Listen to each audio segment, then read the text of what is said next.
Nga se Allahu Azza wa Jall në thot në Kurani Kerim: Afa hasibtum annama khalaqnakum abatha wa annakum ilayna la turja'un. Fata'ala Allahu al-Maliku al-Haq.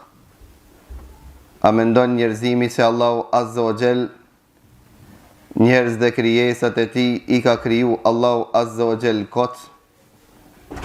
Larg qoftë madhria Allahut Azza wa Jall, për shkak se Allahu Azza wa Jall nuk krijon asnjë send të kot.